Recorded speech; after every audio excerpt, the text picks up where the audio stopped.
C'est à l'âge de 16 ans que le génie d'Arthur Rimbaud est venu écrire l'un de ses premiers poèmes, Sensation, qui, un peu comme tous ceux qui vont suivre, traite de thèmes essentiels, la quête de liberté, la communion avec la nature, et un peu à l'image de l'épisode sur la Madeleine de Proust, j'avais envie dans cette capsule de reprendre ce sonnet en alexandrin, de le lire et surtout de l'étudier à l'aune de certains aspects plus philosophiques. Par les soirs bleus d'été, j'irai dans les sentiers. Picoté par les blés, fouler l'herbe menue. Rêveur, j'en sentirai la fraîcheur à mes pieds. Je laisserai le vent baigner ma tête nue. Je ne parlerai pas, je ne penserai rien. Mais l'amour infini me montera dans l'âme, et j'irai loin, bien loin, comme un bohémien, par la nature, heureux, comme avec une femme. À travers ces lignes magnifiques, Arthur Rimbaud nous invite à une réflexion sur l'individu, sa place dans l'univers et finalement le sens qu'il doit donner à son existence. Quel chemin va-t-il choisir? Dans quel but? Quelle liberté absolue faut-il poursuivre?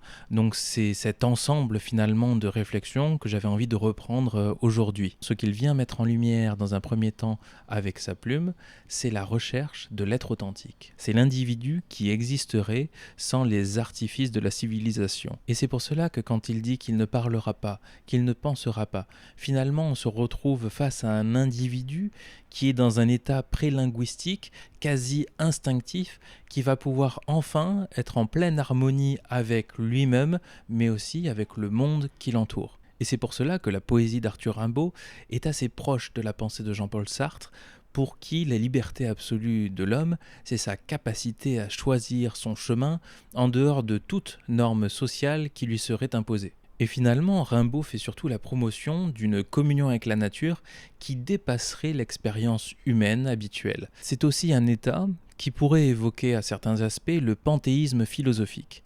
C'est un concept finalement où la divinité et la nature sont une seule et même entité. Arthur Rimbaud vient tout simplement sacraliser la nature et on pourrait même penser à Spinoza pour qui la nature était l'expression même de Dieu. Et même lorsque l'on revient sur le concept d'absence de langage qui nous renvoie finalement à une absence de jugement parce que l'être profite simplement de son expérience, il y a une suspension de l'activité rationnelle. On pourrait le rapprocher, lorsque l'on regarde vers la philosophie orientale, cette absence finalement de pensée, cette promotion du silence, on pourrait le rapprocher au zen, mais aussi au taoïsme, où finalement, par la suspension de toute réflexion, on essaye d'aller vers une meilleure compréhension de soi-même et du monde qui nous entoure. C'est une quête de l'amour infini qui échappe à toute convention humaine, à toute relation et qui finalement ne dépend que de l'individu et de son ouverture avec le monde qui l'entoure. Ce qui compte encore plus, lorsque l'on étudie ce texte pour la première fois à l'école, qu'on le redécouvre à l'âge adulte, ce n'est même pas la quête de l'amour absolu, ce n'est même pas la fusion avec la nature, mais c'est cet esprit bohémien qui va venir s'infuser dans toute la poésie d'Arthur Rimbaud. Et c'est d'autant plus intéressant quand on connaît le parcours de vie d'Arthur Rimbaud, qui est allé d'aventure en aventure, qui a toujours gardé cet esprit rebelle, bohémien, de constant mouvement, de se réinventer, d'avoir plusieurs vies dans une seule. Il est toujours à la recherche d'une vérité qui n'est pas saisie.